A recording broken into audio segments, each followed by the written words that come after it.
The Unlikely Innovators with Mike Commito and Steve Gravel. Presented by Cambrian R&D and the Center for Smart Mining. Mike, there are too many car songs for me to pick one for the intro. But of course, today we're talking to Raed Kadri, Vice President of Strategic Initiatives, Business Development, and Head of the Ontario Vehicle Innovation Network, or OVIN.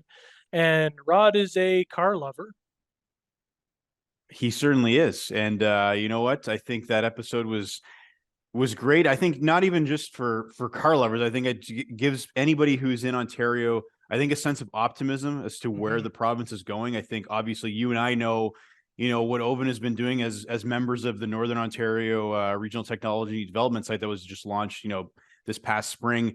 But I think, when Rod's talking about all these changes that are happening, not only to electrification, and in autonomy, but I think across the board when it comes to insurance and all these other sorts of things and moving of goods and people. I just think that there's a lot to be proud of right now in the province. And I think that we're just getting started, especially with the inclusion of critical mineral strategy into, the mobility plan, that things are only going to get better. And yeah, I just feel pretty fired up after that conversation. I don't know if you're feeling the same way. I feel so fired up. I'm going to go buy a new car. Well, you know what? I was going to say that I think it's funny.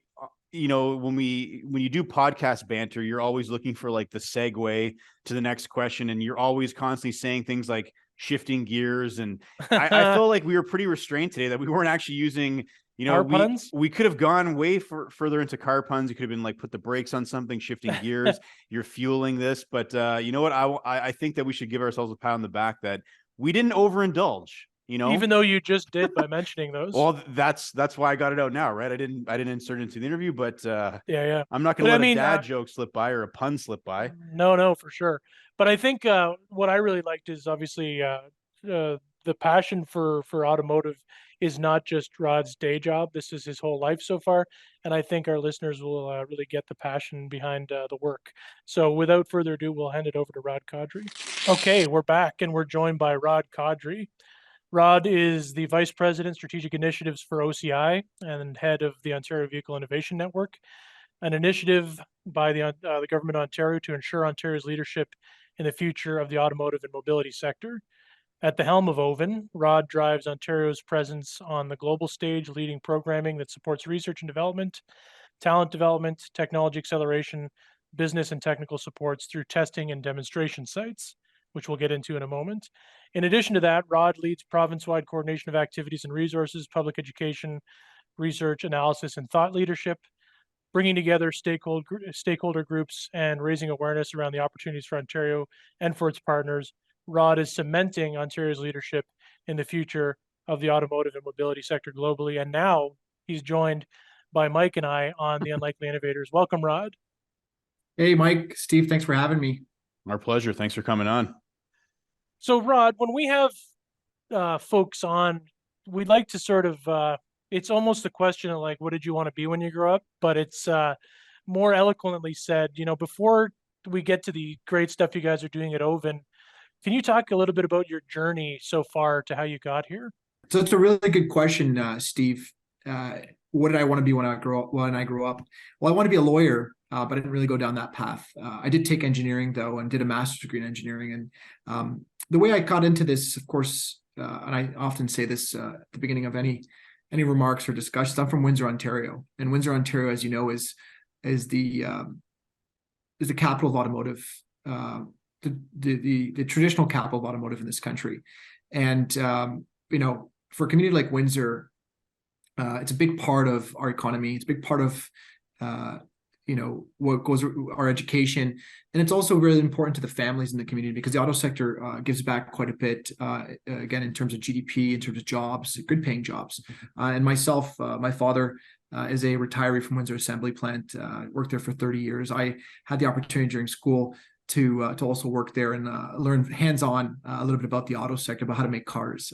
And so that's kind of guided me in my journey a little bit. And along the way, what I learned through whether it be my time at Windsor Assembly Plant or my time at Auto 21, which was a federal network center of excellence focused on the automotive sector across this country, has helped guide me to where I'm at today, and how we drive forward in this sector in this province and make sure that we lead on the global stage.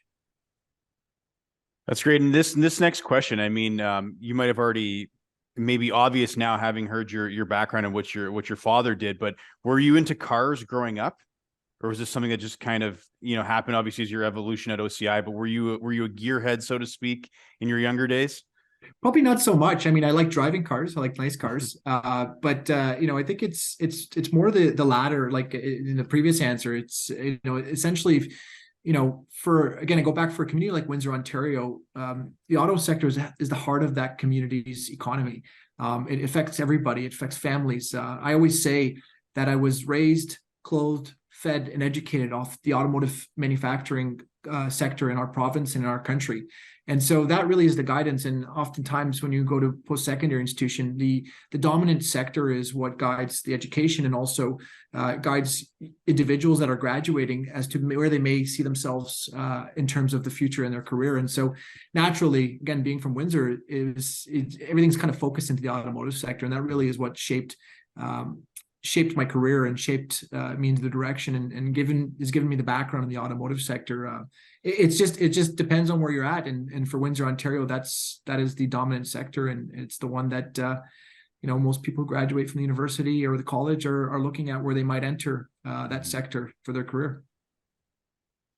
Yeah. And I think, Mike, I'll steal this from you, but we also wanted to know if you're a lover of fine cars, what was your sort of dream car growing up, and how has that changed? Was it something like it could even not be by a North American manufacturer? I don't want to cause a stir here, but did you have a dream car growing up? Well, listen, as I mentioned, my dad worked at Stellantis, so there's only one kind of car we could buy. Naturally, of course, being an employee, benefited from a little bit of a discount, but certainly some affinity to the brand. And so I've always had a Jeep. I drive a Jeep, but that's always been my car of choice. And I think they're incredible vehicles, and we make great cars in this province as well. So there's always all kinds of other options. But certainly for me, again, it all depends if you work in the auto sector, whether you're in Oshawa or Oakville or Brampton, and the list goes on. It kind of shapes the brand that you have affinity to somewhat based on the fact that there's employment in those jurisdictions for those companies.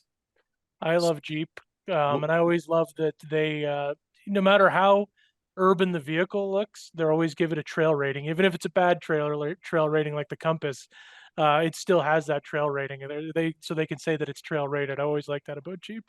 For sure. Well, hey, just to put it out there, all the other brands are great too. I'm not advocating for one or the other, but that's always been my vehicle. Yeah. Steve, what was yours? Did you have one when you were a kid? Oh, geez. We were a Ford household. Like my parents had a logging company growing up, and the fleet was entirely Ford. So I never thought I was going to drive anything but a Ford F-150. Of course, I've never owned a Ford F-150 since then. So my first one was a very oil-burning Chevy Blazer. I think it burned more oil than it burned gas, but that's probably because my dad and I put a new motor in it and it didn't seal the transmission seal. But yeah, I think I always wanted to drive, Ford products. It's What funny, about you, Mike? When I was a kid, there was an actual, I wanted an Eagle Talon. I don't know why or how that kind of entered into my mind. And then years later, I actually looked up what an Eagle Talon looks like. And it was just it was like a hatchback. It's a fine car, but for whatever reason, I guess 8-year-old Mike growing up, I don't know where I was at the time when I would have wanted that car, but that I just remember saying that as a kid, Eagle Talon. And now that you're a little bit older and you understand vehicles a little bit more, you're like, okay, well, that's interesting. But anyway, that was the one I can remember. Well, let me ask you a question. What was your first car then? So the first car that I owned was my parents. They were generous enough to give me an old car of theirs, and it was a Mazda 323, which was a hatchback, but a traditional, very small hatchback. We had a lot of fun with that car driving around for a few years. And then I graduated to a Mazda 626. Just by happenstance, that was one of the vehicles that we checked out. So I graduated from the 323 to the 626. There you go. Double the space in that vehicle for sure. That's perfect. What kind of Jeep was your first one, Rod? I had a Liberty Renegade. Oh, wow. When I got a car, they had just put out this Liberty, and then they had to create a Renegade version of it, and And as a graduation gift, my father bought me a Liberty Renegade. That was my first car. Awesome. Yeah, That's Nice. awesome. I liked those cars for sure. So it can't all be fun, right? I mean, we're having a good time. yeah. You've had the mobility and automotive innovation portfolio since 2017, as far as we can gather. If you were to like think about, what is Ontario doing as a world leader in this space? What could you sort of hone in on for Mike and I and our listeners as like some highlights? My gosh, there's so many. Yeah. We're gonna have to take some time on this. Look, this province has done incredible work to make ourselves a jurisdiction that's ripe for investment, and you can see it. You can see the success of that. The government's done a great job to reduce costs, which is really important, especially when you look at all these manufacturing investments that we're starting to see in this province. And we're starting to see we've got $16 billion in just a short period of time. That's incredible. That's unheard of. And luckily, that's not it. We're still going. We've got some runway, and there's more coming to us. And I think that that's a testament to that factor. Is one of those factors is reducing the cost of business. We in this province have clean energy, and as you know, as the world goes electric, partly there's an social environmental aspect to that. And what we boast in this province is not only are we going to build the cars of the future, which are electric, connected, and autonomous, but also we're going to build them in a clean way. We're going to try to ensure that we don't create a footprint on our way. So we have clean energy in this province, and that's fairly unique. I think it's somewhere between 94 and 97%, depending on the day, which is pretty good. And I am certain that we will get to 100% clean energy in this province, and that's important to manufacturers going forward. It's important to all companies going forward. ESG is a very important. It's front and center, and we in Ontario benefit from that. Green steel. The government's invested in green steel to also make sure that components that go into the vehicles are also made in a clean way and do not have an impact on our environment. And the list goes on, and we're going to continue doing that across this province. The other thing that we have in this province is, and I'll say this all the time, we have the best post-secondary institutions in the world. We have some of the best post-secondary institutions out there. And those post-secondary institutions are training and graduating world-class talent that often in the past has fueled innovation, technology, and other parts of the automotive sector and other parts of the world. But we've created the environment in this province for that talent to stay here, and we're going to continue to generate and graduate that talent. That talent is also educated by world-class researchers that are looking at what is the future of the sector, what is the future of mobility and technology, in all aspects and segments of the sector. I won't list them all out, but we in this province cover off everything that you can think of in terms of areas of expertise that are focused on what is the future of the automotive and mobility sector. And so that we have an entrepreneurial ecosystem here, an innovation ecosystem that's just top notch, second largest ICT cluster in North America, second largest producer of vehicles in North America, second largest financial cluster in North America, and then I don't have to tell you folks, critical minerals. We in this province and in this country, I got everything you need to make a battery, and the world's paying attention to that. And then, we're a safe jurisdiction. And I'll just leave it at that. And so, there's more to it, but if I were to highlight a few, those are just that. And this province, Ontario and Canada have all of the ingredients for us to lead. And we have now are pushing, and we're starting to make sure that everybody knows that we have that. And obviously, people are responding positively to that. We've got these investments, we've got companies that are growing, tech companies that are generating and creating and commercializing new ideas and products and services and getting them to market. When we started this work, we've seen the growth in this province. We see the companies that were an idea and some entrepreneurs that are now selling into the sector are growing and are hiring a significant amount of people right here in Ontario. And we have companies that are also leaving other jurisdictions and coming to Ontario to make Ontario their home and grow in this province. So we've got everything we need. We just need to keep pushing. Yeah, no, I mean, on that note, I wanted to kind of dive a little bit deeper, obviously, with I could see the OVIN background on your screen. So, I mean, can you now talk a little bit more about, you know, the work that OVIN is doing to facilitate a lot of that innovation, a lot of that future forward thinking, you know, when it comes to the automotive and mobility sector in Ontario. Yeah, I mean, again, long list. OVIN is a fairly robust initiative, and again, the government of Ontario's initiative. It's a big part of driving prosperity, which is the roadmap that the province and the government has put out to reap the successes that we're seeing now and to continue to push forward to get more. And so OVIN is a big part of that. And you know, we've got some great programming that supports our small, medium-sized enterprises in this province to work with customers or strategic partners to commercialize new technologies. And we've seen that be very successful. We're actually seeing jurisdictions trying to copy OVIN, which I think is some of the best form of flattery, is when other jurisdictions look to us and say, how do we do the same thing as Ontario? It's a great position for us to be in, but we can't rest on our laurels. So we've got this programming to commercialize technology for our SMEs that works very effectively with customers. We're making sure that the customers are right there with our small and medium-sized enterprises, contributing, working alongside them, and ensuring that whatever comes out on the other side is something that they want to buy or that somebody in their supply chain wants to buy. And so I think that's important. Talent, we've got programming to support the transition from school to work. And that program is, you know, and all programs are very well received and have a lot of demand. But, you know, that is a very important program because we talked about this earlier.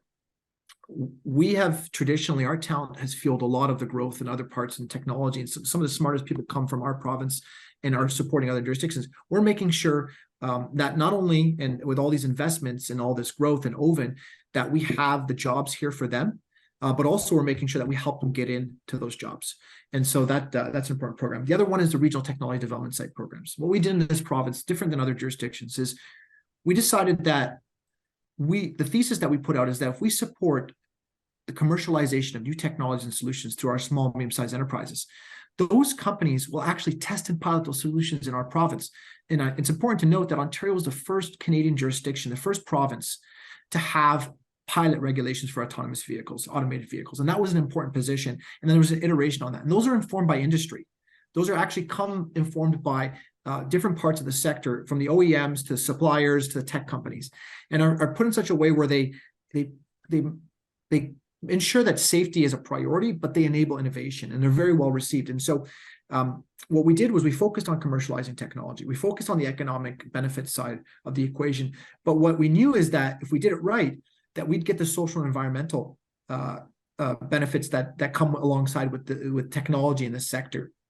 And that's that these companies test and pilot those solutions on our roadways. And so when we talk about OVIN, OVIN is a joint initiative by the Ministry of Economic Development, Job Creation and Trade, and the Ministry of Transportation. So the Ministry of Transportation, on that side of it, is adoption and deployment. So when these companies try this technology on our roads or work with our infrastructure owner operators, or transit organizations, or municipalities, and the list goes on, we're starting to learn how those technologies can make our transportation system stronger, make it more accessible, make it cleaner, and importantly, make it safer.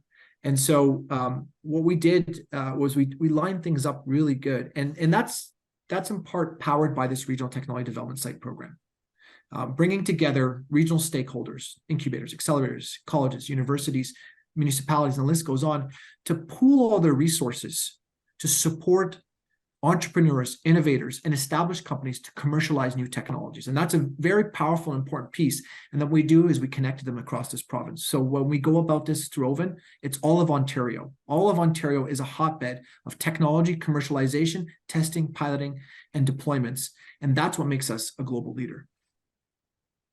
Yeah, and we just launched the NRTDS, the Northern Regional Technology Development Site, and we're already having partnership discussions that we wouldn't have had otherwise. It's just putting those fence posts around a region and pooling that talent has already started to pay off, and we're really happy to be part of that. Rod, we had Flavio Volpe from APMA on a few episodes back, maybe more than a few now, but when we were talking, this is the first time probably in Ontario's history that the mining sector and the automotive sector are being linked in a very real way. I mean, they were linked before, but through supply chains. You know, you process a metal that goes into steel. You know, you're very removed from the buyers and sellers between the mine and the automotive company. But now we're seeing so much more direct linkage and direct partnership between the two. Just wanting to know if you have any sort of comments or views on that. I mean, it seems to be a new thing that's happening here. Yeah, look, when this transformation of the automotive sector happened, the best way of synonymizing it was the tech sector, was kind of edging in on the auto sector. This is, years ago. And every jurisdiction was kind of like, what does this mean? Especially when, again, going back to how important the auto sector is to our economy, provincially and all across our province, our country. And so, we like others kind of looked at it, but what happened was the tech sector is edging up on the auto sector, and the auto sector came back and said, well, no, we're not going to be disrupted. We're going to be the ones who lead the transformation. And what that is kicked off, in my opinion, this convergence of multiple sectors. And that's where I would call that the mobility sector. It's the automotive sector, it's a technology sector, it's the telecommunications sector, it's the insurance sector, and now with the rapid onset of electrification, it's the mining sector, it's critical minerals, because we know that will be the key for any company that wants to own what the future of electrification looks like. But for us, it's all upside, because we in this province have, again, all the ingredients. So it's great that we're able to bring in the critical minerals and the mining sector into the equation much closer, and much closer together, because the next few years will shape up the future of the sector for a while. And that's why it's so critical. And that's why these automakers are getting really close with the mining sector, because that'll be the game changer for them, is the critical minerals and the battery chemistry and the battery design and the manufacturing that goes into vehicles. Yeah, and Steve and I have been thinking about this as well. Is that, like, obviously, I think one of the the great storylines that we could hopefully see one day would be that there's an electric vehicle made in Ontario, and that battery includes the critical minerals that we're pulling from some of these locations in Ontario. So you have like a fully made in Ontario product from all the way from the critical minerals that go into the batteries, that go into the steel and the metal that make these vehicles. But that's our opinion. But we wanted to ask you, while you're on the podcast, like, if you had a crystal ball, and we obviously know that, autonomy and electrification are two, big important trends right now, but where would you say the automotive sector in Ontario is going in the next 5 to 10 years? What are some of the things that we should be, looking out for or keying into as the sector continues to evolve and support these industries? Yeah, well, so listen, if I, what I'd say to you is, of course, we're going to be building the cars of the future in Ontario. We know that already. We've seen the investment. We're going to have electric vehicle platforms manufactured in this province. We'll have batteries manufactured in this province. We already benefit from a very strong supply chain. Over 700 parts manufacturers and suppliers in this province who will build the next iteration of their products and services to fuel this transformation. But we've also got these tech companies that are focusing their attention and their strengths into this sector, are applying their artificial intelligence solutions, are applying their cybersecurity solutions, are applying their hardware solutions, and the list goes on. And what the best thing that came out of this, what started off as a disruption, but now is a transformation, is that it's opened up our supply chain, and it's given us the opportunity to help our companies become new entrants. Companies that would have never supplied the auto sector become new entrants into the space, and that's incredible. We're expanding our supply chain. We're expanding our auto sector in this province, and we'll continue to do so because it's all upward movement for us. The other thing that this is all given rise to is it's not just about cars anymore. It's about the movement of people and goods. If you look at the sector and you talk about mobility, you talk about automakers, they're not just looking at cars anymore. They're looking at aerial mobility. They're looking at goods movement. They're looking at deliveries, and the list goes on. They're looking at insurance. So it's created this open opportunity for anybody that's willing to chase after it. And I can tell you that we in Ontario are going all in, all after it. And so there's some exciting things coming. We've got a great MOU with the state of Michigan around cross-border technologies. We benefit from a very great very strong trading relationship with the United States. Of course, we have so many goods that go back and forth over our borders, and we have people. We're again, going back to me being from Windsor. When you're a border community, that proximity to the border is actually you don't see it as a border. It is a border, but it becomes so seamless to go back and forth because there's interdependency between those communities on each other, families, and the list goes on. So we've got this MOU with the state of Michigan, and we're looking at how we use technology, how we inspire our entrepreneurs and our innovators and support our small, medium-sized enterprises to look at solutions that will support cross-border trade, cross-border movement, cross-border fluidity, and not just on land. We're talking air, land, and water. We launched with the state of Michigan a feasibility study on a commercial drone corridor between Windsor and Detroit. That's huge. That's being actually fueled by the automotive sector. So that gives you a little bit of a clue where this sector is going. It's not just about cars, but I can tell you one thing. We in Ontario will make sure that no matter where it goes, we're at the top of it. We're at the forefront of it. And that's what driving prosperity and OVIN is about, is making sure that we cover all aspects of our opportunity, our economic opportunity. And we know that will also reap the social and environmental benefits that we want to have in this province as well.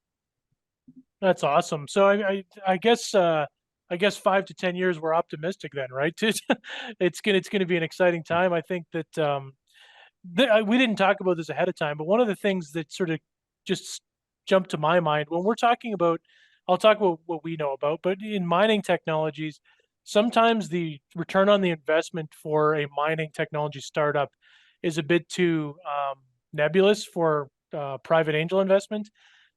I would imagine in mobility now, this has become a hot investment opportunity. Are we still seeing like lagging investment in these startups, or are you seeing that that's becoming more freely invested in, and it's not just apps and med tech anymore? No, of course. I mean, look, the electrification is not, it can't just be software, right? So there's of course hardware, there's electric powertrain, there's battery technology. This is where the investment in the auto sector is going, because these are going to be the game changers for these companies, and they're not going to be able to. They know they're not going to be able to do it alone. They need to look to suppliers. But again, this disruption, which again I say is turned into a transformation, has provided the opportunity for small companies to actually get access directly to the customer, whereas before it used to follow a supply chain tier system.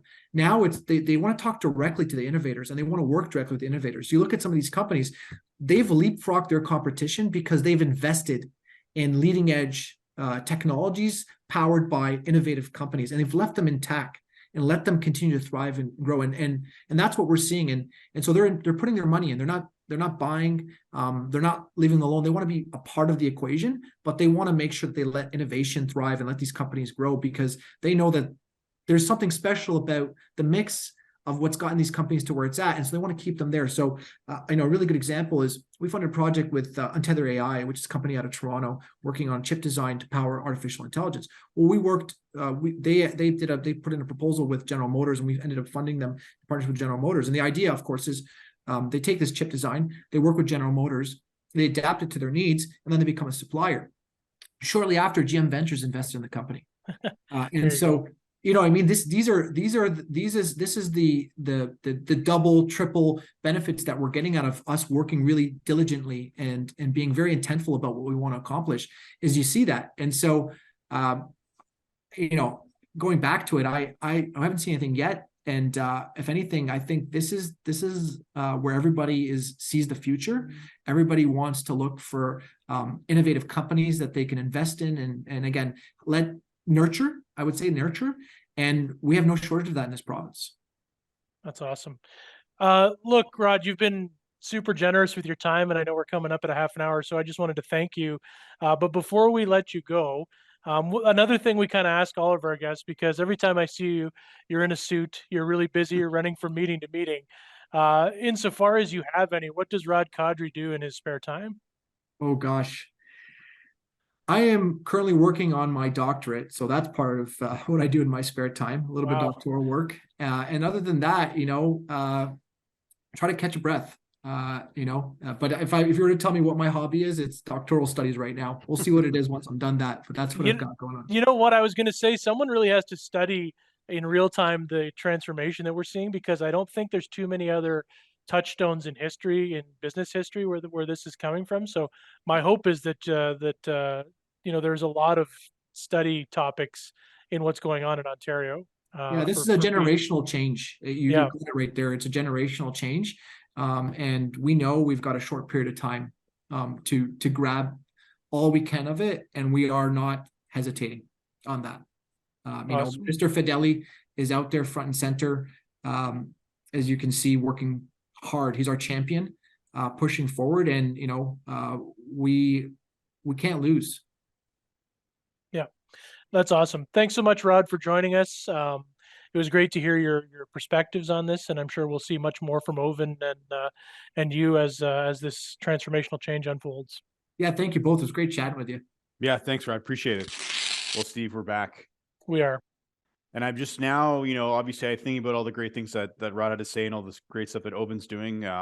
But I can't stop thinking about my Mazda 323 and how small that car is. And I think about how this week I'm preparing to drive to Ottawa for Student Innovation Showcase. And obviously, whenever you rent a rental car these days, you always request like the biggest vehicle that you could get to feel as safe as possible on the open road. Mm-hmm. And this hatchback that I used to drive was not that. I would, I was not doing a lot of highway driving, admittedly, at that time when I had that car, but my God, it was the smallest thing that you could possibly have, low profile. So like, honestly, just, I would never go on the highway with that thing now, but it got me where I needed to go. And again, it was, we had a lot of fun in that vehicle. With the hatchback, you can camp out in it, you can do whatever you want in it. But yeah, that's a blast from the past. I haven't thought about that car in a long time. Well, and I mean, my first car, the Chevy Blazer I was talking about, when that thing finally got off the road and died, I think it was single-handedly responsible for Canada meeting the Paris Climate Change Accord, because I was burning so much oil from that thing. I would just reek of burnt oil all the time. I thought it was manly. It was definitely gross at the time, and I'm glad it's off the road and I'm driving something that doesn't do that anymore. I feel like Uncle Buck had a car like that. It was very much Uncle Buck in style. It was really loud. It had these huge Baja tires on it. It was very, very austere. And the local listeners will understand what that means. Well, I mean, for our local listeners who aren't familiar with cars, definitely also please Google Eagle Talon, and you can get a window into whatever 10-year-old Mike's mind was thinking of. But not a glamorous car by any means. But for whatever reason, I honestly still can't for the life of me figure out why Eagle Talon. I want to say that there was a Nerf gun that maybe had. Oh yeah, the Talon. The Talon, right? So I don't know if like it just is like you got to have the Eagle Talon for your Talon got to match the dart gun, but yeah. Always thinking ahead to try to to complement your accessories, right? So anyway, I guess you're putting the brakes on this, eh? Well, I think I might shut the door on this conversation, roll up the windows, and move on to our next guest. If you guys join us next time on the Unlikely Innovators. Take care, everyone. The Unlikely Innovators with Mike Commito and Steve Gravel, presented by Cambrian R&D and the Center for Smart Mining.